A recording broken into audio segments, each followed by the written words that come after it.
Okay, guys, let's look at the equilibrium constant for the overall reaction. That there are some reaction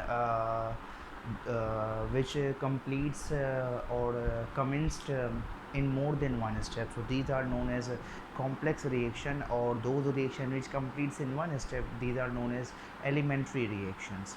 सो अगर कोई ऐसा reaction है जो कि मोर देन वन स्टेप में complete हो रहा है, कॉम्प्लेक्स रिएक्शन टाइप, तो उसका इक्विलिब्रियम कांस्टेंट कैसे निकलेगा? याद रखिए कि जो भी स्टेप हो रहा है, स्टेप वन स्टेप टू, हर रिएक्शन का एक अलग इक्विलिब्रियम कांस्टेंट होगा, क्योंकि उसके अंदर होता ये है बेसिकली इस तरह के रिएक्शन में कि पहले एक ही स्टेप में कुछ रिएक्टिंग स्पीशीज़ रिएक्ट करते हैं, एक प्रोडक्ट बनाते हैं, वो प्रोडक्ट कुछ अनस्टेबल सी होती है, तो वो जो अनस्टेबल प्रोडक्ट जो फर्स्ट स्टेप में बनी है, वो सेकेंड स्टेप में मज़ीद किसी और या फिर सिमिलर स्पीशी के साथ रिएक्ट करके एक नई प्रोडक्ट बनाती है सेकेंड स्टेप में, जो कि स्टेबल होती है। तो ये दो रिएक्शंस हो रहे हैं, इनका अपना अपना इक्विलिब्रियम कांस्टेंट होता है। और जिस तरह हम ओवरऑल रिएक्शन को निकालने के लिए दोनों इक्वेशंस को ऐड करते हैं, तो जो कॉमन स्पीशीज़ होती है राइट लेफ़्ट की तरफ दोनों रिएक्शन में, वो कैंसिल हो जाती है। फॉर एग्जांपल कि आपके पास एक रिएक्शन है which is basically nitrous oxide, and it will react with the oxygen gas and forms 2 moles of nitrogen dioxide। ठीक है, अब ये एक रिएक्शन है, ये बेसिकली कॉम्प्लेक्स रिएक्शन है क्योंकि ये दो स्टेप में कंप्लीट हो रहा है। तो अब अगर इसका रिएक्शन मैकेनिज़्म देखा जाए, तो इसका रिएक्शन मैकेनिज़्म कुछ इस तरह है कि पहले स्टेप में आपके पास ये जो नाइट्रोजन डाइनाइट्रोजन ऑक्साइड जो है, ये रिएक्ट करता है हाफ मोल ऑफ ऑक्सीजन से। अब जब ये हाफ मोल ऑफ ऑक्सीजन से रिएक्ट करेगा, तो आपके पास एक स्पीशी फॉर्म होगी 2NO नाइट्रोजन ऑक्साइड। ठीक है, ये आपका फर्स्ट स्टेप हो गया। इसी तरह सेकंड स्टेप में, अब इस स्टेप के ऊपर आकर होता ये है कि ये प्रोडक्ट जो है कुछ अनस्टेबल होता है, तो ये मज़ीद रिएक्शन में जाएगा। लेकिन क्योंकि इस स्टेप में भी कुछ ना कुछ प्रोडक्ट तो बना है और रिएक्टेंट भी कंज्यूम हुआ है, तो यहाँ पर भी एक इक्विलिब्रियम स्टेट इस्टेब्लिश्ड होगी। उसका अपना इक्विलिब्रियम कांस्टेंट होगा, जिसकी वैल्यू आपके पास है Kc is equal to 1.7 exponent minus 12, sorry exponent minus 13 है। अच्छा, in the second step this NO will further react with the 1 mole of oxygen, and it will form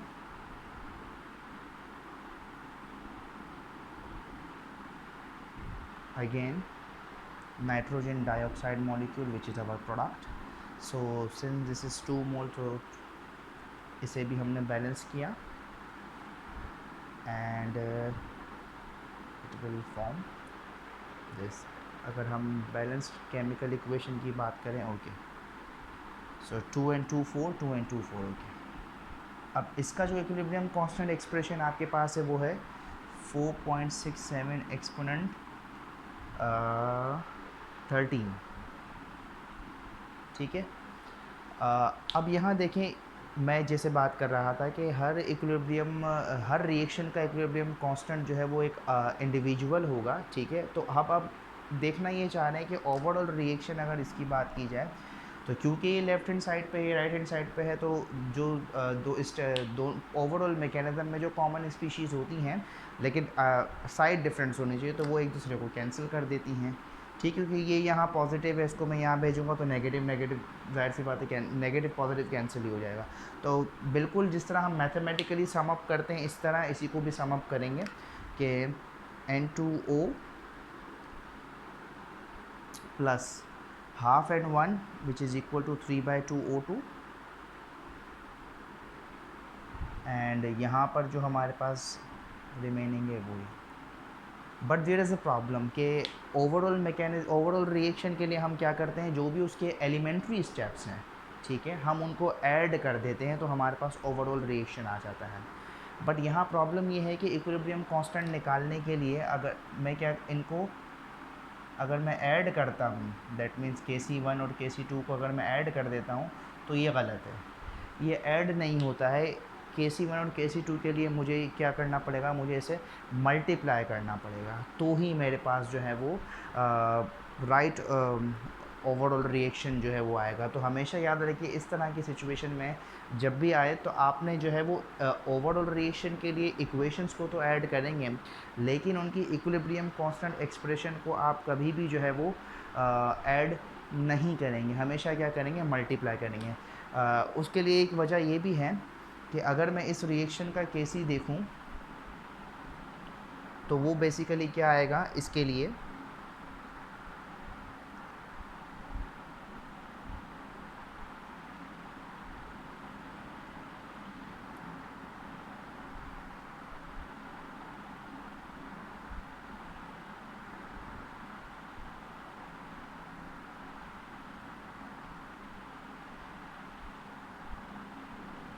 अब यहाँ देख लें कि मेरा जो मेन टारगेट है, जो इक्विलिब्रियम कांस्टेंट है, वो ये एक्सप्रेशन है, मतलब इसका जो रेशियो होगा वो मुझे बताएगा ये केसी का एक्चुअल वैल्यू क्या है। अब ये रिएक्शन, ये जो एक्सप्रेशन है ये कैसे ड्राइव होगा, अगर हम KC1 की बात करें, ठीक है, तो ये हो जाता है हमारे पास NO का स्क्वायर डिवाइडेड बाय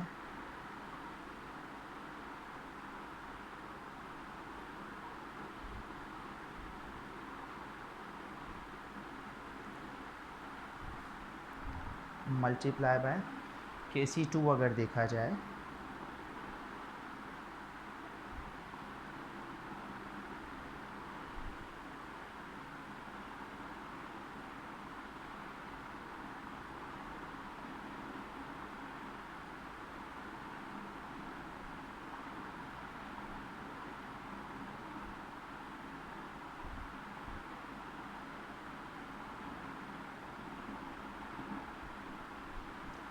अब अगर हम इन दोनों को मल्टीप्लाई कर रहे हैं बेसिकली इस सिचुएशन में, तो ये क्या होगा कि बेसिकली हम नीचे मल्टीप्लाई यहाँ कर देते हैं ताकि आपको मैथमेटिकली कोई कन्फ्यूजन ना रहे। तो अगर इन दोनों को मल्टीप्लाई किया जाए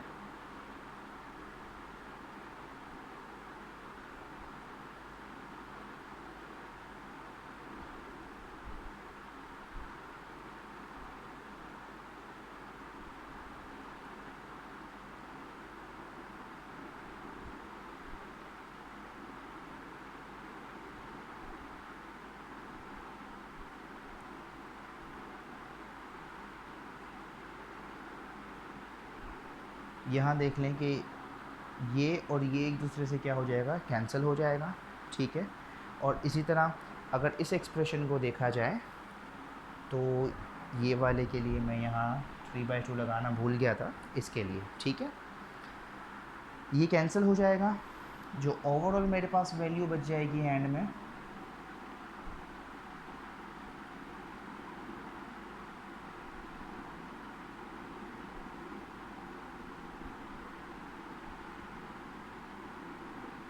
वो ये होगी। क्यों? क्योंकि हाफ पावर, ठीक है, और 1, क्योंकि ये मल्टीप्लाई हो रहे हैं ना आपस में, तो जब भी दो सेम स्पीशीज़ या दो कोफिशिएंट सेम कोफिशिएंट्स मल्टीप्लाई होते हैं तो उनकी पावर्स ऐड हो जाती हैं, तो हाफ प्लस 1 2/3 पावर हो जाएगा।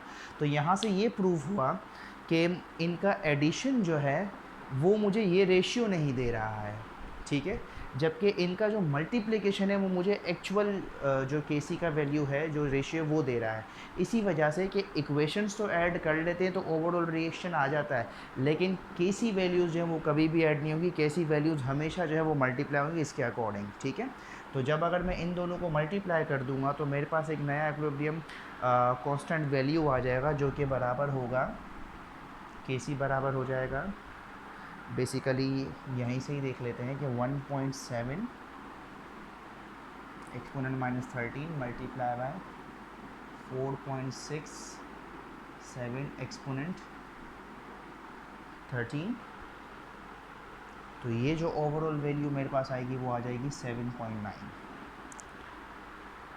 तो ये था ओवरऑल रिएक्शन के लिए, क्या है, ओवरऑल रिएक्शन के लिए केसी कैसे निकलेगा। नेवर ऐड, हमेशा जो न्यूमेरिकल वैल्यू है, जो केसी का मैग्नीट्यूड है, you need to multiply that in order to determine the KC value of the overall reaction. अच्छा, यही चीज़ जो है अगर आपके पास केपी की फॉर्म में होती है तो केपी भी सेम ही होगा, मतलब जो रूल केसी के लिए अप्लाई हो रहे हैं वही रूल केपी के लिए भी अप्लाई होंगे।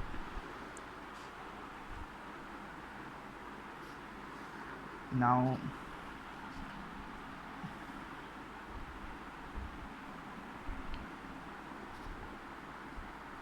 for this lecture our main topic is Le-Chatelier's principle, but before moving to the Le-Chatelier's principle, I want to make you people aware of the a term which is known as reaction quotient.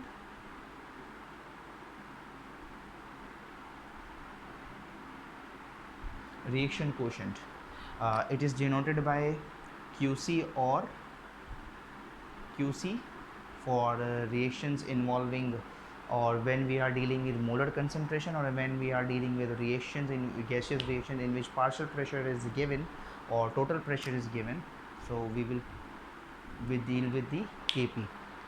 अब यहाँ फ़र्क क्या है कि QC and KP are very similar to the KC and KP, ठीक है, ये दोनों सेम ही हैं, लेकिन यहाँ बस इशू ये है कि KC और KP को हम इक्विलिब्रियम कंडीशंस पे ले जाते हैं। इक्विलिब्रियम कंडीशंस मतलब when the rate of the forward reaction becomes equal to the rate of the backward reaction and the overall change in the concentration is not observed and concentration remains constant either of the reactant or the product। लेकिन यहाँ पर ऐसा नहीं है। Basically these terminologies जो है are for non equilibrium conditions.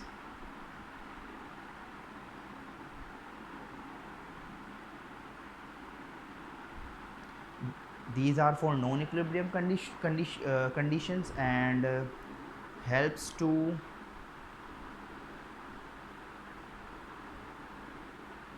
determine the direction of reaction to achieve or establish the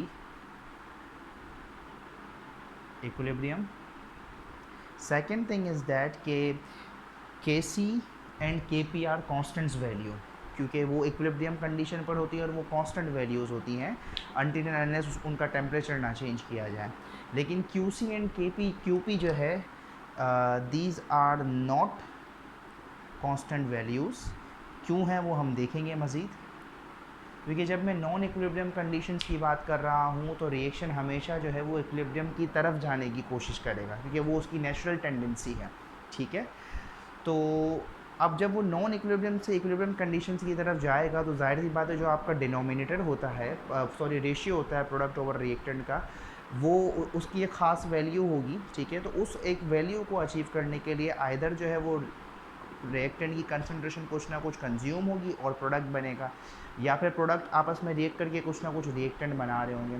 तो ये जो वेरिएशन है ये चलती रहेगी। एक वक्त ऐसा आएगा कि जब दोनों का रेट जो है वो सेम हो जाएगा, जब रेट इक्वल होगा तो इक्विलिब्रियम अचीव हो जाएगा। लेकिन जब तक रेट ऑफ फॉरवर्ड और बैकवर्ड रिएक्शन नहीं आता है तब वो क्या कहलाती, इक्वल नहीं होता है, तो वो नॉन इक्विलिब्रियम कंडीशंस कहलाती है। यही वजह है कि initially rate of forward reaction बहुत ज़्यादा होता है, रेट ऑफ बैकवर्ड रिएक्शन क्योंकि प्रोडक्ट बन रही होती हैं तो रेट ऑफ बैकवर्ड रिएक्शन थोड़ा कम होता है, लेकिन वक्त के साथ साथ इंक्रीज़ हो जाता है। इसी वजह से ये जो वैल्यूज़ हैं ये कांस्टेंट नहीं हैं।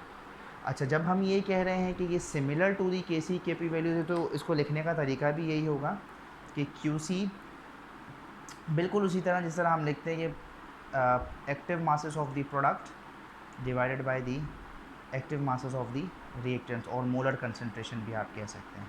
ये लिखने का तरीका बिल्कुल यही है, ठीक है। तो QC and QP are very similar to the KC and KP but for non equilibrium conditions. अब यहाँ पर कुछ एग्जांपल इसके लिए हम देख लेते हैं, और ये न्यूमेरिकली हम इसको देखेंगे कि सॉरी क्वालिटेटिवली हम इसको देखेंगे कि कैसे जो है ये डायरेक्शन हमें बता रहा होता है। लेट सपोज़ कि आपके सामने जो है वो है आप एक डेटा है, एक्सपेरिमेंटल डेटा है कि ये एक्सपेरिमेंट 1 है जिसके अंदर इनिशियल कंसंट्रेशन दी गई है हाइड्रोजन की, आयरन की। सबसे पहले हम रिएक्शन को देख लेते हैं कि फॉर अ रिएक्शन जिसके अंदर आपके पास जो हाइड्रोजन आयोडाइड है वो ब्रेक हो रहा है हाइड्रोजन गैस के अंदर और आयोडीन गैस के अंदर। ठीक है, ये एक पर्टिकुलर रिएक्शन है। अगर हम इस रिएक्शन को देखें तो यहाँ पर ये इसका डेटा मौजूद है कि एक्सपेरिमेंट नंबर 1 में हम क्या करते हैं कि इनिशियली हमारे पास हाइड्रोजन की कंसंट्रेशन 0 है, आयोडीन की कंसंट्रेशन 0 है और हाइड्रोजन आयोडाइड की कंसंट्रेशन जो है वो 1 है। ठीक है, तो इनिशियली हमारे पास टोटली क्या मौजूद है, सिर्फ रिएक्टेंट मौजूद है। तो रिएक्टेंट मौजूद है और प्रोडक्ट बिल्कुल भी नहीं है। अगर मैं इस कंडीशन के लिए QC लिखना चाहूँ तो मैं QC कुछ ऐसे लिखूँगा कि जो मेरे पास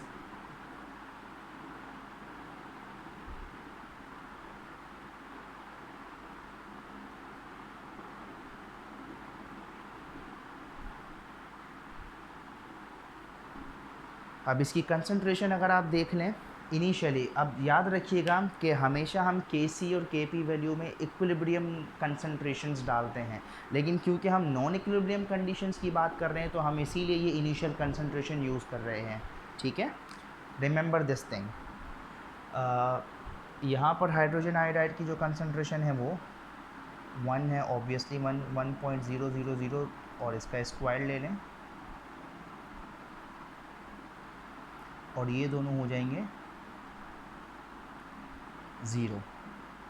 सो ओवरऑल जो है हमारे पास ये बनेगा 1/0 विच इज़ नहीं, there is a mistake, sorry, ज़्यादा जल्दी में हूँ मैं।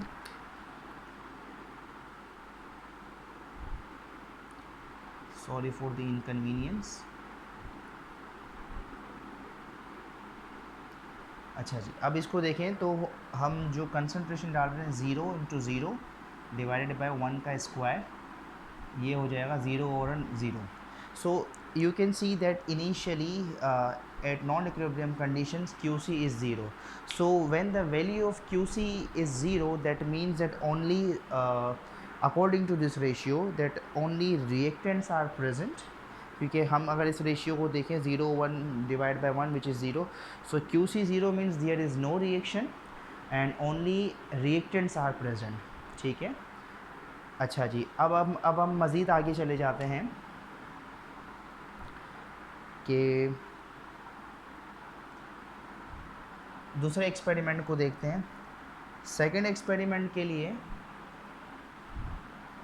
ये बेसिकली फर्स्ट एक्सपेरिमेंट के लिए था। सेकंड एक्सपेरिमेंट के लिए अगर हम QC की वैल्यू देखें तो सेकंड एक्सपेरिमेंट के अंदर हमारे पास जो हमारे प्रोडक्ट्स हैं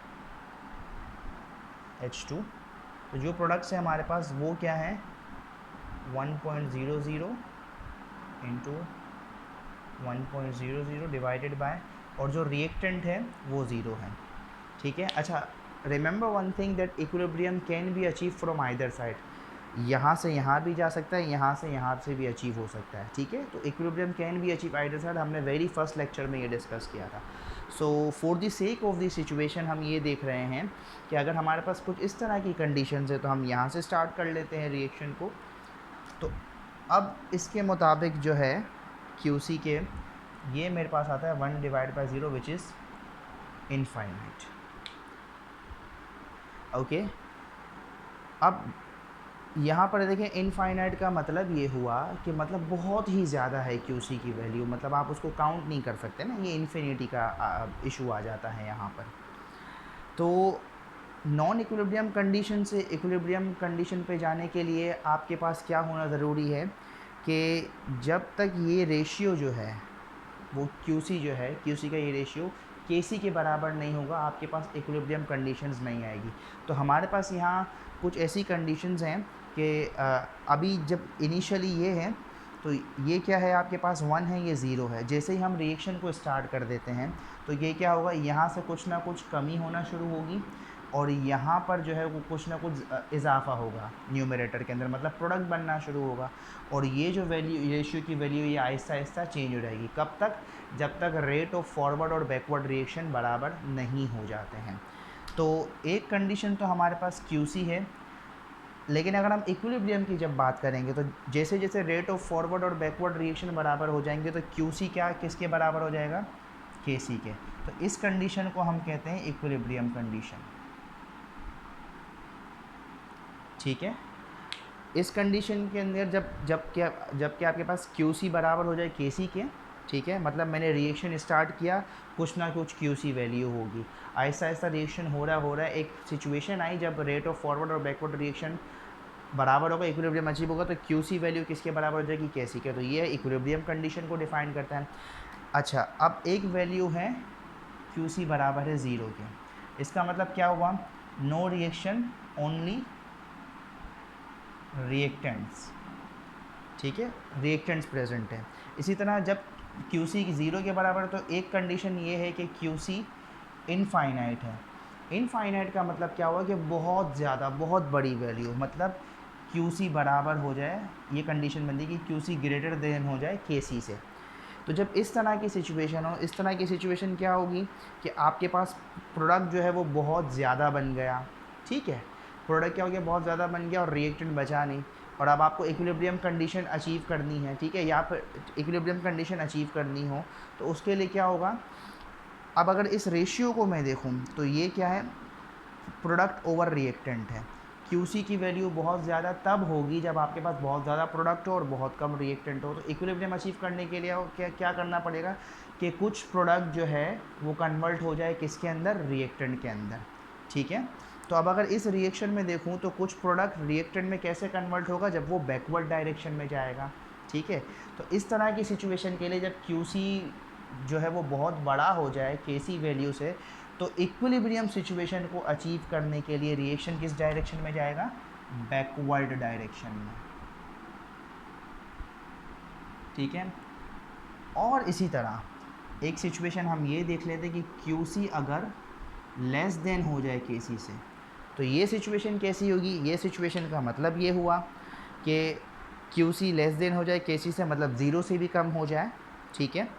तो उसके लिए सिचुएशन यही है कि आपके पास रिएक्टेंट जो है, यानी डिनोमिनेटर जो है वो, मतलब बहुत ज़्यादा छोटी, QC की जो वैल्यू है वो बहुत छोटी कब आएगी, जब आपके पास डिनोमिनेटर बहुत ज़्यादा हो जाए।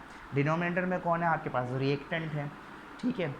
और इस सिचुएशन पे जाने के लिए, इक्विलिब्रियम पे जाने के लिए क्या होना ज़रूरी है कि कुछ ना कुछ रिएक्टेंट जो है वो प्रोडक्ट में कन्वर्ट हो, ताकि न्यूमरेटर की वैल्यू इंक्रीज़ हो और फिर यहाँ पर ये वैल्यू भी कुछ ना कुछ चेंज होगी, ठीक है। तो इस तरह की सिचुएशन में कि जब आपके पास QC वैल्यू बहुत क्या कहते हैं, कम है, ठीक है, बहुत कम है, तो मतलब ये हुआ कि रिएक्टेंट बहुत ज़्यादा है। तो इक्विलिब्रियम अचीव करने के लिए क्या होगा कि कुछ ना कुछ रिएक्टेंट कंज्यूम हो, तो रिएक्टेंट फॉरवर्ड डायरेक्शन में कंज्यूम हो रहा है तो प्रोडक्ट बन रही है, ठीक है ना। मतलब ये वैल्यू बहुत ज़्यादा है, ये वैल्यू बहुत कम है। हम चाहते हैं कि इक्विलिब्रियम अचीव करने के लिए क्या हो कि ये दोनों बराबर हो जाए तकरीबन, तो ये कुछ ना कुछ कमी होगी इसके अंदर कुछ ना कुछ इजाफा होगा, और एक वक्त आएगा कि ये सिचुएशन अटेन हो जाएगी। तो यहाँ पे ये जब इसको कंज्यूम होना होगा तो ये किस डायरेक्शन में कंज्यूम हो रहा है, फॉरवर्ड डायरेक्शन में कंज्यूम हो रहा है ताकि प्रोडक्ट बने। तो इस सिचुएशन में क्या होगा, हमेशा रिएक्शन फॉरवर्ड डायरेक्शन में जाएगा, ओके। रिमेंबर कि QC है तो नॉन इक्विलिब्रियम के लिए ही, लेकिन हमेशा ये नॉन इक्विलिब्रियम से रिएक्शन कहाँ जाता है, इक्विलिब्रियम कंडीशन के ऊपर। जब भी आप कोई रिएक्शन स्टार्ट करते हैं तो इनिशियली हम उसके लिए QC में ही डील करेंगे, क्योंकि अभी तक इक्विलिब्रियम अचीव नहीं हुआ। जब इक्विलिब्रियम अचीव हो जाएगा फिर हम KC की तरफ जाएंगे, ठीक है। तो बेसिकली ये इक्विलिब्रियम स्टेट के लिए है और ये नॉन इक्विलिब्रियम कंडीशंस के लिए, जो कि बाद में इक्विलिब्रियम कंडीशंस की तरफ जाएगा, ओके। सो अब ली शैटलियर्स प्रिंसिपल्स को देखते हैं कि ली शैटलियर प्रिंसिपल क्या है।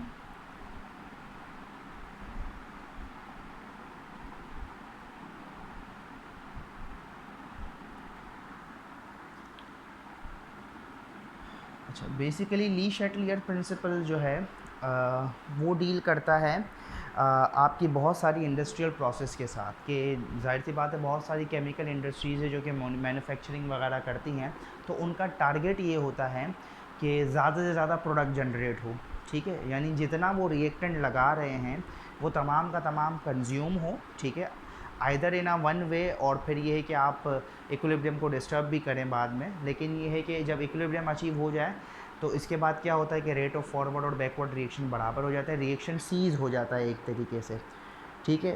तो जितना रिएक्टेंट कंज्यूम होना था कंज्यूम हो गया, लेकिन जो बच गया उसको ज़ाया तो नहीं किया जा सकता है। तो ये इंडस्ट्रियल इम्पोर्टेंस के हवाले से बहुत इम्पोर्टेंट है।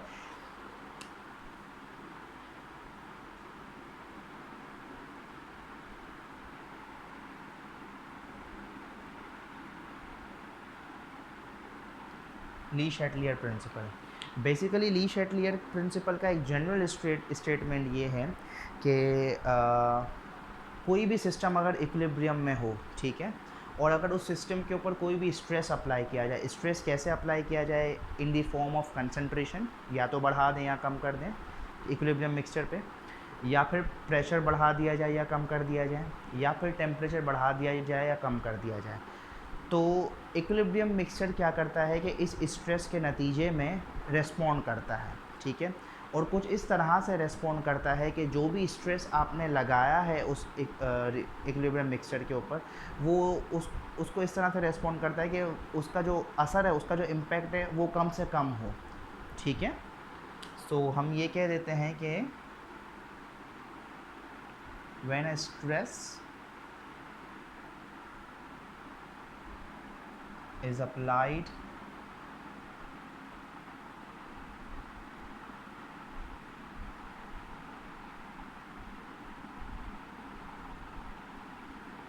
on a system in equilibrium, the system responds in such a manner so as to reduce that stress as far as possible, जितना हो सकता है उस स्ट्रेस को कम करने की कोशिश करता है, ठीक है। Remember one thing, by stress मेरा मतलब ये है कि स्ट्रेस हम किस तरह दे सकते हैं, बाय कंसंट्रेशन, कि हम कंसंट्रेशन बढ़ा दें या कम कर दें, प्रेशर, सिस्टम का प्रेशर जो है वो बढ़ा दें या कम कर दें, या फिर टेम्परेचर, कि सिस्टम का टेम्परेचर या तो बढ़ा दिया जाए या कम कर दिया जाए, ठीक है।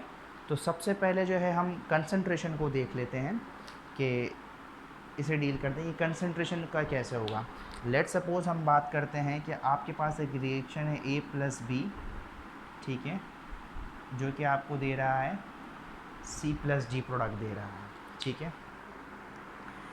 इक्विलिब्रियम के लिए क्या कंडीशन होनी चाहिए, अगर हम रिएक्शन क्वोशेंट के हवाले से देखें कि QC बराबर हो जाए KC के, ठीक है। QC अगर मैं लिखूं इस रिएक्शन के लिए तो ये क्या होगा, concentration of product over concentration of the reactant, ठीक है। अच्छा जी, और इक्विलिब्रियम पर ये क्या होंगे, दोनों बराबर होते हैं। अब जैसे कि हम बात कर रहे हैं कि कोई सिस्टम अगर इक्विलिब्रियम पर मौजूद हो, ठीक है, ये सिस्टम इक्विलिब्रियम पर मौजूद है इस वक्त, अब इस इक्विलिब्रियम कंडीशन के ऊपर मैं क्या करता हूँ कि मैं यहाँ पर थोड़ा सा A जो है वो और ऐड कर रहा हूँ इसके अंदर। तो अब बेसिकली मैं क्या स्ट्रेस डाल रहा हूँ, stress in the form of concentration. तो यहाँ पर क्या होगा कि अब ये जो QC है ये बेसिकली थोड़ा सा डिस्टर्ब होगा, क्यों, क्योंकि अब यहाँ जो है वो A को मैंने ऐड किया, मैं यहाँ पे स्टेरिक बना रहा हूँ ताकि ये दिखाने के लिए कि इसकी कंसंट्रेशन ज़्यादा है। अब जब इसकी कंसंट्रेशन यहाँ ज़्यादा हो गई तो ये क्या होगा कि रिएक्टेंट की कंसंट्रेशन मैंने बढ़ा दी, तो अब ये जो है वो KC के बराबर नहीं रहा। हर रिएक्शन की ये टेंडेंसी होती है कि वो इक्विलिब्रियम की तरफ जाएगा, ठीक है, रिवर्सिबल रिएक्शन की। और यही चीज़ ली शैटलियर प्रिंसिपल भी बता रहा है कि जब मैंने इसको स्ट्रेस अप्लाई किया तो यहाँ पर स्ट्रेस अप्लाई कर चुका हूँ, इक्विलिब्रियम डिस्टर्ब हो चुका है। अब इस डिस्टर्बेंस के नतीजे में सिस्टम क्या करेगा, रेस्पॉन्स करेगा, ठीक है, इस स्ट्रेस के ऊपर। कैसे रेस्पॉन्स करेगा कि या तो वो जो है वो फॉरवर्ड डायरेक्शन में जाए या फिर वो बैकवर्ड डायरेक्शन में जाए। किस लिए, ताकि ये जो स्ट्रेस मैंने लगाया है ये कम से कम हो जाए और दोबारा इक्विलिब्रियम क्या हो जाए, इस्टेब्लिश आ जाए। मतलब ये दोबारा यहाँ से यहाँ जाने की कोशिश करेगा, ठीक है। तो यहाँ से यहाँ जाने की कोशिश में जो सिस्टम जिस मैनर में रिएक्ट करेगा, ठीक है, वो ली शैटलियर प्रिंसिपल बता रहा है आपको कि आइदर वो फॉरवर्ड डायरेक्शन में जाएगा या बैकवर्ड डायरेक्शन में जाएगा। अब वो फॉरवर्ड या बैकवर्ड का फैसला कैसे होगा, वो ऐसे होगा कि अगर मैं यहाँ देखूँ कि मैंने क्या किया, रिएक्टेंट की कंसंट्रेशन बढ़ा दी, जिसकी वजह से इक्विलिब्रियम डिस्टर्ब हुआ और QC KC के बराबर नहीं रहा अब, तो इस सिलसिले में क्या होगा कि यहाँ पर वही न्यूमरेटर डिनोमिनेटर को देखेंगे कि यहाँ पर इसकी जो कंसंट्रेशन है वो बहुत बढ़ा दी है, ज़्यादा हो गई है, और जब इसकी कंसंट्रेशन ज़्यादा हो गई है तो ये जो रेशियो था वो डिस्टर्ब हुआ और ये चीज़ जो है वो KC के बराबर नहीं रहेगी। अब क्योंकि प्रोडक्ट ज़्यादा है तो दोबारा नया इक्विलिब्रियम अचीव करने के लिए क्या होगा, रिएक्शन फॉरवर्ड डायरेक्शन में आएगा, क्योंकि रिएक्टेंट की कंसंट्रेशन बढ़ गई है, प्रोडक्ट की कंसंट्रेशन कम हो गई है, ठीक है। तो इस चीज़ को कम होने के लिए क्या होना पड़ेगा कि ये फॉरवर्ड डायरेक्शन में कंज्यूम हो रहा है तो ही कम होगा ना, और प्रोडक्ट बनेगा। तो अब जो नया इक्विलिब्रियम इस्टेब्लिश होगा वहाँ पर क्या होगा कि C भी ज़्यादा होगा, D भी ज़्यादा होगा, A भी ज़्यादा होगा, और B जो है ना, B इसके ऊपर मैं छोटा सा स्क्वायर बना रहा हूँ, B जो है ना वो थोड़ा सा कम हो जाएगा, ठीक है, और ये एक नया इक्विलिब्रियम आया, ठीक है। फॉरवर्ड डायरेक्शन में क्यों गया, ये बात ज़रूर याद रखें, क्योंकि हम रिएक्टेंट की कंसंट्रेशन बढ़ा रहे हैं। रिएक्टेंट की पहले कंसंट्रेशन कुछ थी, हमने बढ़ा दी, तो अब उस रिएक्टेंट की कंसंट्रेशन को कम करेगा सिस्टम इक्विलिब्रियम की तरफ जाने के लिए। रिएक्टेंट की कंसंट्रेशन कैसे कम होगी, जब वो कंज्यूम होगा, मतलब मज़ीद रिएक्ट करके प्रोडक्ट बना लेगा। तो इसी वजह से यहाँ पर क्या होगा कि रिएक्शन फॉरवर्ड डायरेक्शन में जाएगा, और यही जो है वो रिएक्शन के रेस्पॉन्ड करने का मैनर होगा कि आइदर फॉरवर्ड डायरेक्शन में जाए या फिर बैकवर्ड डायरेक्शन में जाए। फॉर एग्ज़ाम्पल हम बात कर लेते हैं एक रिएक्शन की, प्रैक्टिकली बात करें कि अमोनिया की बात कर लेते हैं कि अमोनिया जो सिंथेसाइज होता है हमारे पास,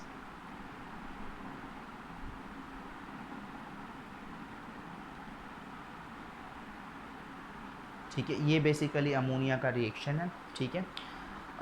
अगर इक्विलिब्रियम कंडीशन की बात की जाए तो लेट सपोज इस वक्त इक्विलिब्रियम कंडीशन में है तो QC बराबर होगा KC के। इस इक्विलिब्रियम कंडीशन के ऊपर नाइट्रोजन की कंसंट्रेशन जो है वो क्या होगी, हाइड्रोजन की क्या होगी और अमोनिया की क्या होगी।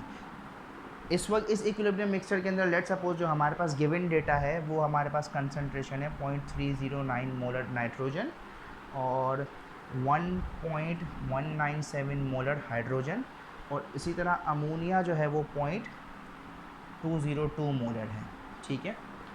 ये इस वक्त इक्विलिब्रियम में। अब मैं क्या करता हूँ, इसी रिएक्शन के अंदर तकरीबन जो है मैं 1 मोल नाइट्रोजन गैस और ऐड करवा देता हूँ। 1 मोल पर लीटर नाइट्रोजन इज़ एडेड। अब जब मैंने इसके अंदर 1 मोल नाइट्रोजन पर लीटर एडिड करवा दी तो क्या हुआ, ये जो चीज़ थी ये बराबर नहीं रही, ये डिस्टर्ब हो गया। जब इक्विलिब्रियम डिस्टर्ब हुआ तो कैसा डिस्टर्ब हुआ कि रिएक्टेंट की कंसंट्रेशन बढ़ गई। याद रखिए जब भी रिएक्टेंट की कंसंट्रेशन बढ़ाएंगे तो QC वैल्यू क्या हो जाएगी, छोटी हो जाएगी, कम हो जाएगी, ठीक है, क्योंकि ये डिनोमिनेटर पे होता है हमेशा। तो अब क्या होगा कि इस स्ट्रेस को कम करने के लिए रिएक्शन जो है वो कुछ ना कुछ रेस्पॉन्ड करेगा। कैसे रेस्पॉन्ड करेगा कि रिएक्शन चाहेगा कि इक्विलिब्रियम दोबारा अचीव हो जाए। तो इक्विलिब्रियम दोबारा अचीव करने के लिए ये क्या करेगा, कुछ ना कुछ रिएक्शन करेगा हाइड्रोजन के साथ ताकि मज़ीद अमोनिया बन जाए, ठीक है। मतलब इसकी कोशिश ये होगी कि अगर मैं इसके लिए QC वैल्यू लिखूं,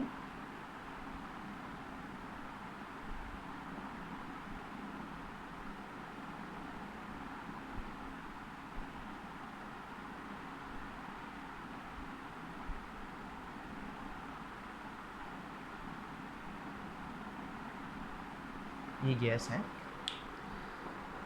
तो ये QC वैल्यू है। ये जब वैल्यू ज़्यादा हो गई तो यकीनन ये क्या करेगा, फॉरवर्ड डायरेक्शन में मूव करेगा ताकि जो एडिड कंसंट्रेशन है वो कम हो जाए और ये रेशियो दोबारा उस वैल्यू पे आ जाए जो कि इसके लिए होता है, इक्विलिब्रियम कंडीशंस के लिए। तो इसीलिए कुछ ना कुछ रिएक्टेंट जो है वो कंज्यूम हो जाएगा, ठीक है। और अब जो नया इक्विलिब्रियम आया है ये बेसिकली ये जो वैल्यूज़ थी ये इक्विलिब्रियम 1 की वैल्यूज़ थी। अब हम इक्विलिब्रियम 2 जो कि इसके बाद जो नया इक्विलिब्रियम आया है वो क्या होगा, यहाँ पे देख लेते हैं। इक्विलिब्रियम 2 पे क्योंकि नाइट्रोजन की कंसंट्रेशन पहले से थी हमने और ऐड कर दी तो जो जितना ऐड किया है वो मुकम्मल तो नहीं कंज्यूम होगा, लेकिन उसमें से कुछ कंज्यूम हो जाएगा। लेकिन पहले से मौजूद नाइट्रोजन थी, मज़ीद ऐड कर दी तो कुछ कंज्यूम होगा। तो नेक्स्ट इक्विलिब्रियम में जो नया इक्विलिब्रियम अचीव हुआ है वहाँ पर नाइट्रोजन की कंसनट्रेशन पहले से ज़्यादा ही होगी, क्योंकि हमने कुछ ना कुछ ऐड ही किया है इसमें से। ठीक है, अब इसी तरह आप ये देखें कि रिएक्शन फॉरवर्ड डायरेक्शन में जाएगा, अमोनिया बनेगा, लेकिन अमोनिया तब तक नहीं बनेगा जब तक एडिड नाइट्रोजन हाइड्रोजन के साथ रिएक्ट ना करे।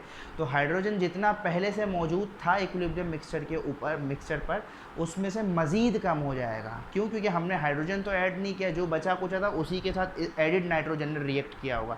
तो पिछले इक्विलिब्रियम के मुकाबले में नए इक्विलिब्रियम में हाइड्रोजन की जो कंसनट्रेशन होगी वो काफ़ी कम होगी।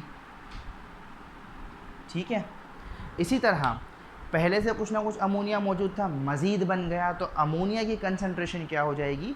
ज़्यादा हो जाएगी, जो कि आपके पास गिवन डेटा के मुताबिक 0.304 समथिंग है।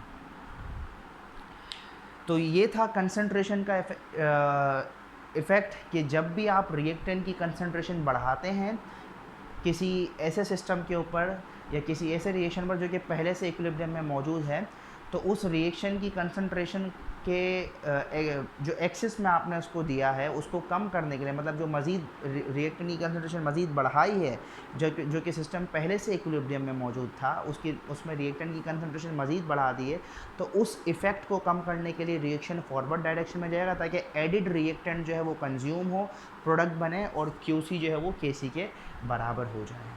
ठीक है, इसको जनरली बस इस तरह याद रख सकते हैं कि रिएक्टेंट की कंसंट्रेशन बढ़ाएंगे तो आपके पास रिएक्शन फॉरवर्ड डायरेक्शन में जाएगा ताकि स्ट्रेस कम से कम हो सके। इसी तरह अगर मैं प्रोडक्ट की कंसंट्रेशन कम कर दूँ, लेट्स सपोज कि मेरे पास ये रिएक्शन है, ये वाला, कुछ ना कुछ अमोनिया बन गया, इक्विलिब्रियम अचीव हो गया, मैंने क्या किया, कुछ ना कुछ अमोनिया निकाल लिया। जब अमोनिया कुछ ना कुछ निकाल लिया तो अमोनिया की कंसंट्रेशन क्या हो गई? कम हो गई, इक्विलिब्रियम रिएक्शन क्या हुआ? डिस्टर्ब हुआ। तो ये दोबारा इक्विलिब्रियम पर जाने के लिए क्या करेंगे? ये दोनों आपस में रिएक्ट करेंगे और मज़ीद अमोनिया बना लेंगे। ठीक है, तो रिएक्टेंट को ऐड करने से या रिएक्टेंट की कंसंट्रेशन बढ़ाने से रिएक्शन हमेशा कहाँ जाएगा? फॉरवर्ड डायरेक्शन में जाएगा। प्रोडक्ट की कंसंट्रेशन रिमूव या कम करने से रिएक्शन कहाँ जाएगा? तो भी फॉरवर्ड डायरेक्शन में जाएगा। ठीक है, और इसका रिवर्स भी हो सकता है। ठीक है, कि अगर मैं रिएक्टेंट की कंसंट्रेशन मज़ीद कम कर दूँ यहाँ से, तो क्या होगा? प्रोडक्ट जो है वो रिएक्टेंट बनाना शुरू कर देगा, मतलब रिएक्शन जो है वो फॉरवर्ड डायरेक्शन में जाएगा। लेकिन ऐसा होता नहीं है, क्योंकि इंडस्ट्रियली देखा जाए तो कोई अगर बंदा प्रोडक्ट बना रहा है तो वो प्रोडक्ट को ही कम करके रिएक्शन को फॉरवर्ड डायरेक्शन की तरफ ले जाएगा, ना कि दोबारा कुछ ऐसा करके कि उसको रिएक्टेंट ही हासिल हो जाए एट दी एंड में। ठीक है, ये था कंसंट्रेशन का इफ़ेक्ट।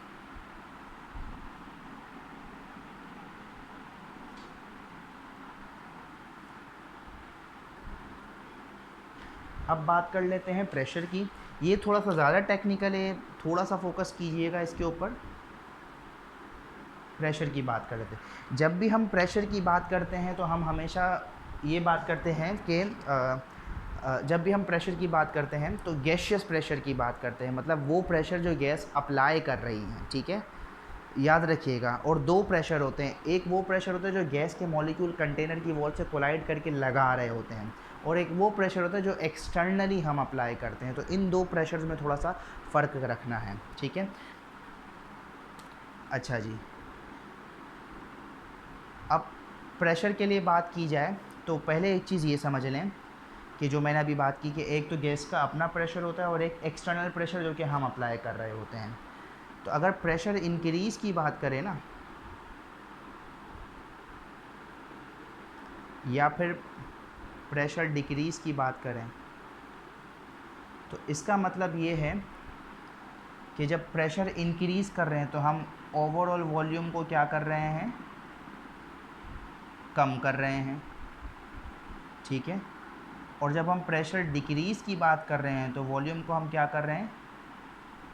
बढ़ा रहे हैं। अब ये जो फिनोमेना है ये खुद ब खुद नहीं होता है। खुद ब खुद कैसे नहीं होता है कि लेट्स सपोज़, खुद ब खुद ऐसे होता है कि लेट्स सपोज़ कि आपके पास ये एक कंटेनर है। ठीक है, इनिशियली यहाँ पर अंदर गैस मौजूद है, ये जो भी गैस मौजूद है, यहाँ पर जो इसका वॉल्यूम है वो V है। ठीक है, ये इसका पिस्टन हो गया जो भी है। अब मैं क्या करता हूँ कि एक्सटर्नल प्रेशर अप्लाई करता हूँ, P एक्सटर्नल, ठीक है। तो जब मैं एक्सटर्नल प्रेशर को अप्लाई करूँगा तो क्या होगा, यहाँ पर इसका जो वॉल्यूम है वो कम हो गया, ठीक है, ये आ गया V डैश नया वॉल्यूम। यहाँ पर जो इसका प्रेशर था वो P था, अब यहाँ नया प्रेशर आ गया P डैश जो कि इंक्रीज़ होगा, ठीक है। मैंने एक्सटर्नल प्रेशर अप्लाई किया जिसकी वजह से वॉल्यूम क्या हो गया, कम हो गया और प्रेशर बढ़ गया। तो यहाँ जो बात समझाने का मकसद था वो ये था कि प्रेशर कब इंक्रीज़ होता है, जब हम वॉल्यूम को डिक्रीज़ कर देते हैं। तो बेसिकली यहाँ पर जो एक रिलेशन चल रहा है वो ये है, जो आपका चार्ल्स लॉ है, सॉरी बॉयल्स लॉ है, ठीक है, वो ये है। तो इसी के मुताबिक हम इसको डिस्कस करेंगे आगे कि ये कैसे हो रहा होता है। तो पहले तो ये चीज़ समझना ज़रूरी है कि एक्सटर्नल प्रेशर से मेरा मतलब क्या होगा, वो प्रेशर जो कि मैं अप्लाई करूँगा ताकि मेरे पास क्या हो, गैस का प्रेशर बढ़ जाए या कम हो जाए। वो कैसे होगा, क्योंकि जब मैं एक्सटर्नल प्रेशर अप्लाई करता हूँ तो वॉल्यूम कम हो जाता है और गैस का प्रेशर बढ़ जाता है। इसी तरह जब मैं वॉल्यूम को इंक्रीज़ करता हूँ, वॉल्यूम को इंक्रीज़ करने का मतलब कि मैं अगर यहाँ से प्रेशर हटा दूँ, मैंने ऊपर कोई प्रेशर नहीं दिया हुआ अभी, जब मैंने प्रेशर हटा दिया तो ये क्या होगा, ये दोबारा अपने ओरिजिनल प्रेशर पर आ जाएगा और ये वॉल्यूम जो है वो V डैश से V हो जाएगा और ये जो प्रेशर था वो P डैश से P हो जाएगा, ठीक है। तो वॉल्यूम को इंक्रीज़ और डिक्रीज़ करने से जो है, बाय अप्लाइंग एक्सटर्नल प्रेशर और रिमूविंग द एक्सटर्नल प्रेशर, हम गैस के इंटरनल मतलब ये जो गैस का प्रेशर है इसको चेंज कर सकते हैं। एक तरीका तो ये है। दूसरा तरीका ये है कि गैस का प्रेशर हम ऐसे भी इंक्रीज़ कर सकते हैं कि किसी सिलेंडर के अंदर गैस मौजूद है और आपने मज़ीद और गैस जो है वो ऐड कर दी और वॉल्यूम जो है वो कांस्टेंट रखा हुआ है। मतलब कुछ इस तरह की सिचुएशन हो जाएगी कि V जो है यहाँ पर आप कांस्टेंट कर दें, ठीक है, पहले से कोई गैस मौजूद है, मैं क्या कर रहा हूँ कि सिलेंडर से मज़ीद गैस जो है ना वो इसमें ऐड कर रहा हूँ, ठीक है। वॉल्यूम कांस्टेंट है, जब मैं सिलेंडर से मज़ीद जो है वो इसका गैस को ऐड करूँगा तो इसकी वजह से क्या होगा, अंदर जो है वो प्रेशर क्या हो जाएगा, इंक्रीज़ हो जाएगा। तो दूसरा तरीका ये क्या है प्रेशर को बढ़ाने का, कि उसके जो भी गैस मौजूद है उसमें मैं मज़ीद इजाफा कर दूं मॉलिक्यूल्स के अंदर, यहाँ से गैस इसमें जा रही है, गैस की तादाद मॉलिक्यूल्स की तादाद बढ़ेगी, प्रेशर बढ़ जाएगा। या फिर ये है कि यहाँ से कुछ ना कुछ गैस रिमूव कर लूँ तो प्रेशर डिक्रीज़ हो जाएगा, ठीक है। तो वॉल्यूम को कांस्टेंट रखते हुए हम प्रेशर चेंज कर सकते हैं, ठीक है, और हम वॉल्यूम को कम या ज़्यादा करके भी गैस का प्रेशर चेंज कर सकते हैं। Remember this thing. Now let's see के how pressure decide the equilibrium direction for the reaction.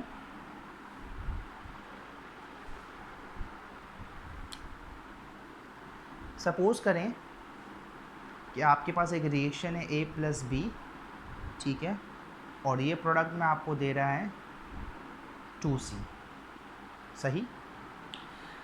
Lee Chatelier principal ये कहता है कि whenever we change the pressure of the system which is already in equilibrium, ठीक है, the system responds to that change in such a manner that it will move to the forward direction or the backward direction in order to minimize that stress as far as possible.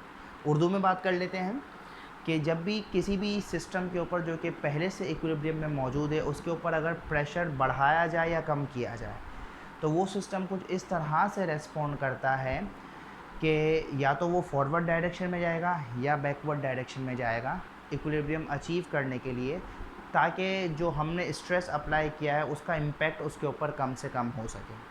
अगर इस reaction की बात कर ली जाए तो हम ये कहते हैं कि ए और बी रिएक्ट करके आपके पास 2 मोल ऑफ सी दे रहा है, ठीक है।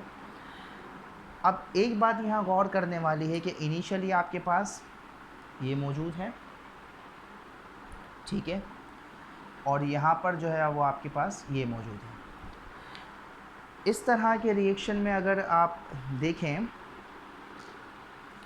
तो ये बेसिकली है तो इक्विमोलर ही, क्योंकि यहाँ पर भी 2 मोल रिएक्ट करके 2 मोल प्रोडक्ट बन रहा है, ठीक है। तो ख़ास तौर पर इस तरह के रिएक्शन के लिए प्रेशर जो है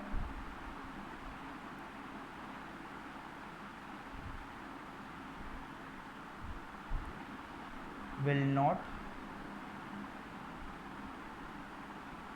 अफेक्ट द रिएक्शन। पहली बात ये है कि इस तरह के रिएक्शन के लिए कि जहाँ पर जो है वो इक्विमोलर रिएक्शन हो, कि रिएक्टेंट और प्रोडक्ट साइड पे आपके पास मोल्स जो है वो या नंबर ऑफ मोल्स की तादाद इक्वल हो, तो वहाँ पर जो है वो प्रेशर जो है प्रेशर को चेंज करना, ठीक है, चेंज ऑफ द प्रेशर जो है वो कोई अफेक्ट नहीं करेगा।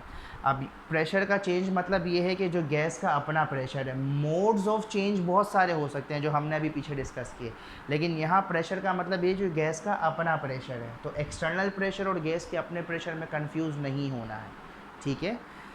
तो इस तरह के रिएक्शन में प्रेशर कोई अफेक्ट नहीं होगी। यहाँ पे भी 2 मोल है, यहाँ पर भी 2 मोल है। इसी तरह एक और कंडीशन है कि जब आपके पास ए और बी रिएक्ट कर रहा है, सॉरी, और आपको सी दे रहा है। अब यहाँ देखने वाली बात है कि ए और बी रिएक्ट किया, सी बना। अब मैं यहाँ पर जो है इस रिएक्शन के अंदर प्रेशर को चेंज कर रहा हूँ, ठीक है। मोड ऑफ चेंज कोई भी हो सकता है कि आइदर मैं वॉल्यूम कम कर दूँ, बढ़ा दूँ, ठीक है, या फिर गैस को मज़ीद ऐड कर दूँ या बढ़ा दूँ, ठीक है। वॉल्यूम कम कैसे होगा? एक्सटर्नल प्रेशर अप्लाई करके। वॉल्यूम ज़्यादा कैसे होगा? उस एक्सटर्नल प्रेशर को डिक्रीज़ कर दूँ या फिर उस गैस को किसी दूसरे कंटेनर में ट्रांसफ़र कर दूँ। मतलब कि एक कंटेनर था 1 लीटर का, ठीक है, अब उसमें से गैस निकाल के मैं 2 लीटर के कंटेनर में पूरी ट्रांसफ़र कर दी। तो यहाँ वॉल्यूम क्या था? 1 लीटर था, दूसरे कंटेनर का वॉल्यूम क्या हो गया? 2 लीटर हो गया। तो जब वॉल्यूम बढ़ गया तो प्रेशर जो है वो कम हो जाएगा। ये बात याद रखने वाली है। अब सपोज़ करें कि यहाँ मैं जो है वो प्रेशर को चेंज करता हूँ, ये दोनों रिएक्ट कर रहे हैं, यहाँ आपके पास 2 मोल्स रिएक्ट कर रहे हैं, यहाँ पर आपके पास 1 मोल मिल रहा है। प्रेशर कहाँ ज़्यादा होगा? यहाँ जो है वो प्रेशर हाई है, यहाँ प्रेशर लो है। इनिशियली यहाँ प्रेशर हाई था, मतलब अभी देखा जाए तो यहाँ प्रेशर हाई है, यहाँ लो है, ठीक है। तो ये बात हमेशा याद रखिएगा कि इस तरह के रिएक्शन में जब भी हम प्रेशर को इंक्रीज़ करते हैं तो वो हमें तो सिस्टम इस वक्त इक्विलिब्रियम में है, ठीक है। तो जब भी हम प्रेशर को क्या कर रहे हैं? बढ़ा रहे हैं, हम स्ट्रेस डाल रहे हैं, ठीक है। हमने स्ट्रेस डाला किस में? कि प्रेशर को बढ़ा दिया। तो अब उस स्ट्रेस को कम करने के लिए रिएक्शन रिस्पॉन्ड करेगा। रिएक्शन कैसे रिस्पॉन्ड करेगा? कि जो भी हमने प्रेशर बढ़ाया है उसका वो उसको कम से कम कर दें। तो यहाँ अगर देखा जाए तो प्रेशर किस डायरेक्शन में कम हो रहा है? फॉरवर्ड डायरेक्शन में कम हो रहा है, क्योंकि यहाँ देखें 2 मोल से यहाँ प्रेशर हाई है और यहाँ 1 मोल है, तो प्रेशर कुछ कम होगा। तो इस तरह के रिएक्शन में increase in the pressure will favor the reaction towards the forward direction to achieve the equilibrium, ठीक है। जो स्ट्रेस को रेस्पॉन्ड करने का मकसद है वो ये है कि वो इक्विलिब्रियम ही अचीव कर ले। आपने पहले से मौजूद इक्विलिब्रियम को डिस्टर्ब किया, रिएक्शन की नेचुरल टेंडेंसी है कि वो दोबारा उस इक्विलिब्रियम को अचीव करेगा।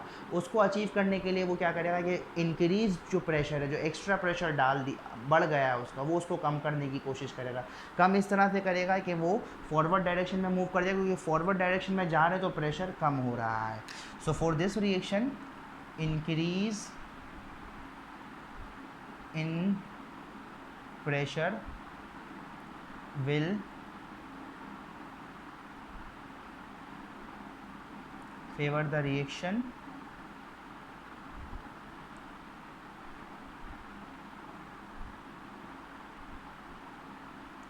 To the forward direction. मतलब प्रेशर इंक्रीज़ करने से जो फॉरवर्ड डायरेक्शन वाला जो रिएक्शन है वो एक्टिव हो जाएगा, ठीक है। जब फॉरवर्ड डायरेक्शन में जाएगा तो वही जाहिर सी बात है कि ये ज़्यादा से ज़्यादा बनना शुरू हो जाएगा। और क्योंकि ये इसके 2 मोल से ये 1 मोल बन रहा है, तो मतलब ये है कि हर एक ए बी 1+1 ए बी के लिए जस्ट ये 1 बनेगा। मतलब इनिशियली अगर आपके पास 20 मॉलिक्यूल्स मौजूद थे, ठीक है, और इस बिल्कुल इनिशियली और इक्विलिब्रियम अचीव होने के ऊपर ये 10 रहेगा, ये 5 बन गए, ठीक है।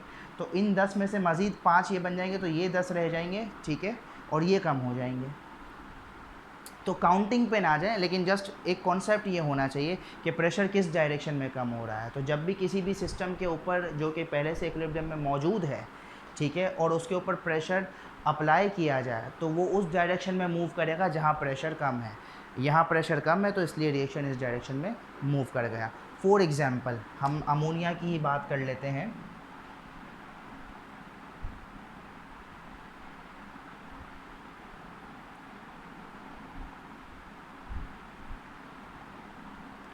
बैलेंस केमिकल इक्वेशन है।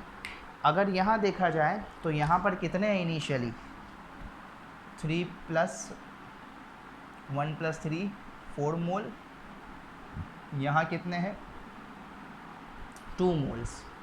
ठीक है, अब ये देखें ये इक्विमोलर रिएक्शन नहीं है, तो ये इसके लिए इस पे ली शटलियर प्रिंसिपल प्रेशर, इस पे जो इंक्रीज या डिक्रीज प्रेशर जो है वो हम अप्लाई कर सकते हैं, वो रूल जो है वो अप्लाई कर सकते हैं।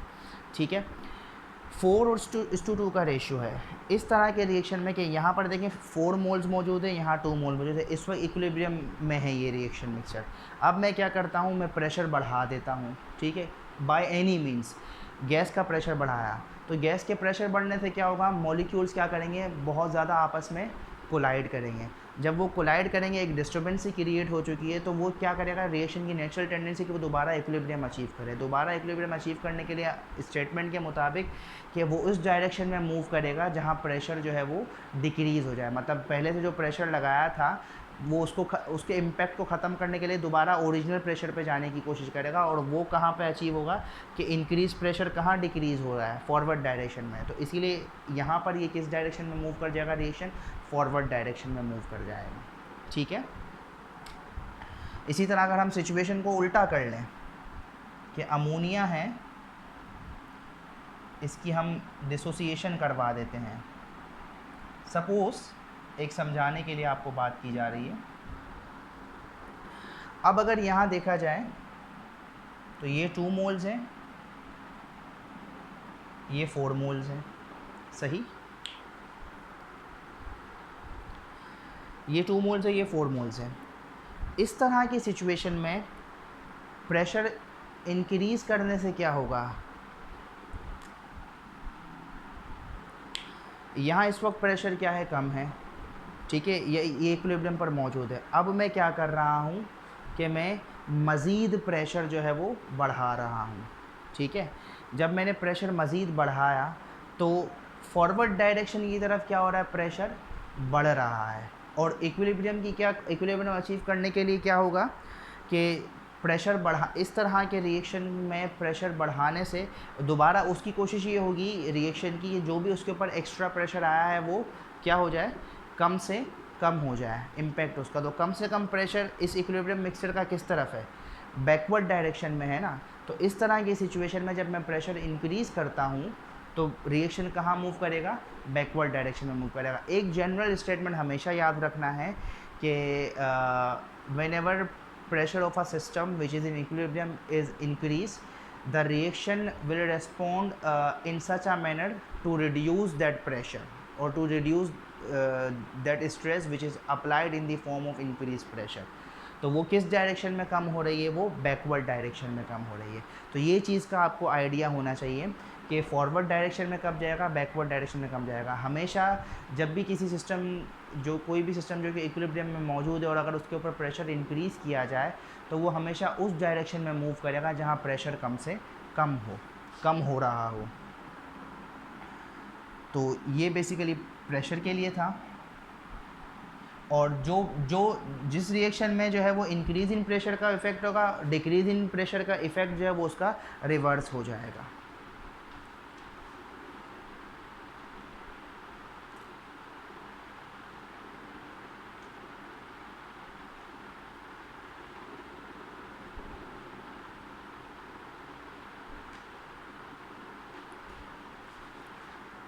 अब टेम्परेचर की बात कर लेते हैं।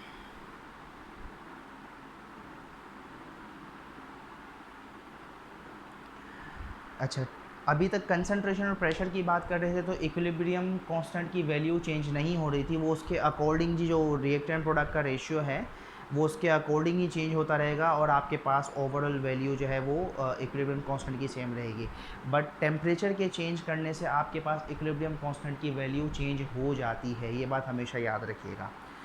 एक चीज़ देख लेते हैं कि टेम्परेचर की जब भी हम बात किए तो जब भी किसी भी रिएक्शन में टेम्परेचर वगैरह इन्वॉल्व होते हैं तो बेसिकली हम दो रिएक्शंस को याद करते हैं। एक वो रिएक्शन जो कि हीट एब्जॉर्ब करके हो रहे होते हैं, जो कि हमारे पास एंडोथर्मिक रिएक्शन कहलाते हैं, और एक वो रिएक्शन हो रहे होते हैं जो हीट को इवॉल्व करते हैं, हीट निकालते हैं, जो कि एक्सोथर्मिक रिएक्शन कहलाते हैं।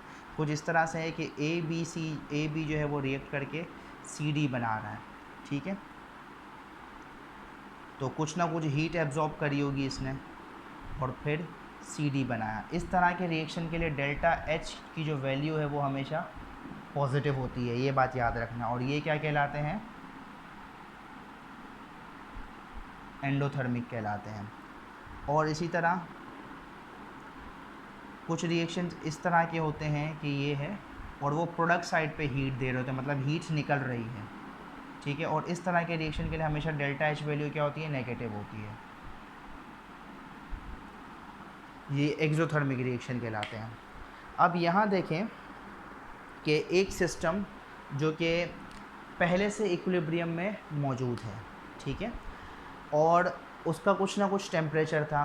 मैंने क्या किया कि हम ये करते हैं कि इक्विलिब्रियम पे मौजूद रिएक्शन को मज़ीद मैं टेम्परेचर दे रहा हूँ, ठीक है।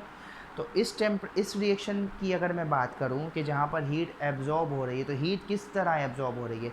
फॉरवर्ड डायरेक्शन में एब्जॉर्ब हो रही है ना, मतलब रिएक्शन तब ही होगा जब हीट एब्जॉर्ब होगी, मतलब हाई टेम्परेचर पर रिएक्शन हो रहा है ना। तो इस तरह के रिएक्शन में कि जब जो कि ऑलरेडी इक्विलिब्रियम मिक्सचर में मौजूद है और मैं मज़ीद टेम्परेचर बढ़ाता हूँ, तो टेम्परेचर बढ़ाने से फॉरवर्ड डायरेक्शन क्या होगी? फेवरेबल होगी। क्यों? क्योंकि रिएक्शन क्या है? एंडोथर्मिक है फॉरवर्ड डायरेक्शन में, क्योंकि हीट एब्जॉर्ब करके प्रोडक्ट बन रही है। तो टेम्परेचर इस तरह के रिएक्शन के लिए, एंडोथर्मिक रिएक्शन के लिए इंक्रीज़ इन टेम्परेचर हमेशा क्या करेगा? फॉरवर्ड डायरेक्शन को फेवर करेगा।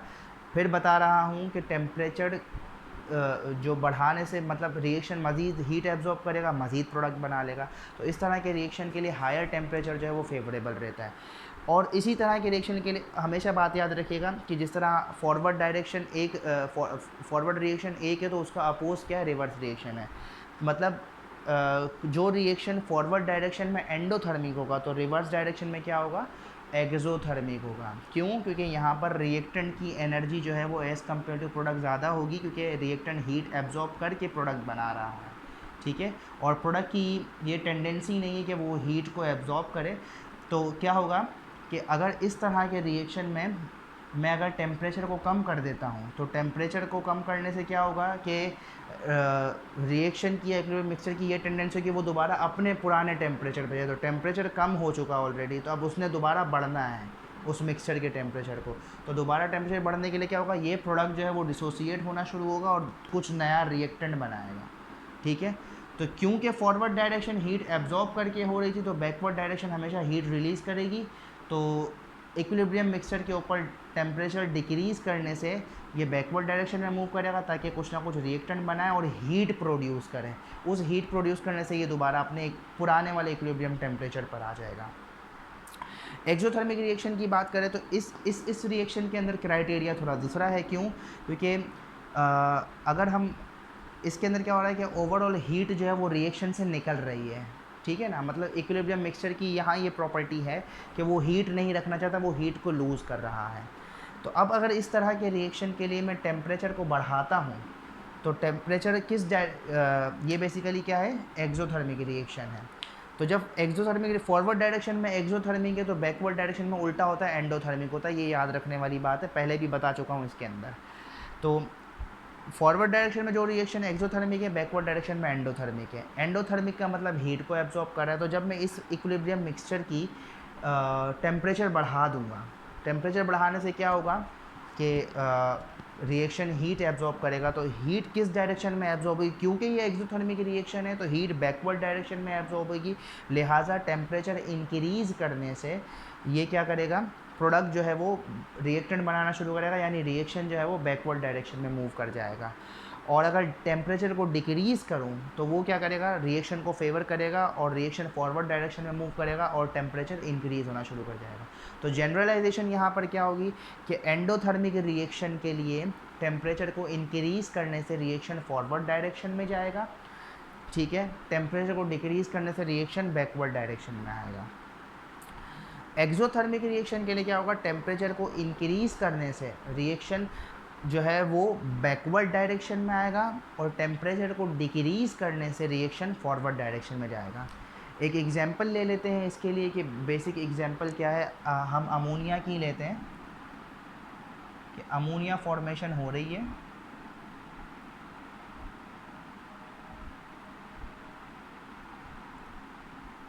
ठीक है, और यहाँ पर जो इसकी डेल्टा एच की वैल्यू है वो -92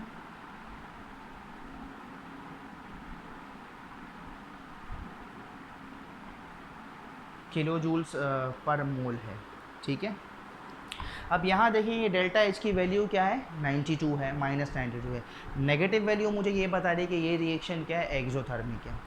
एक्सोथर्मिक है मतलब ये हुआ कि प्रोडक्ट के साथ साथ हीट भी इवॉल्व हो रही है।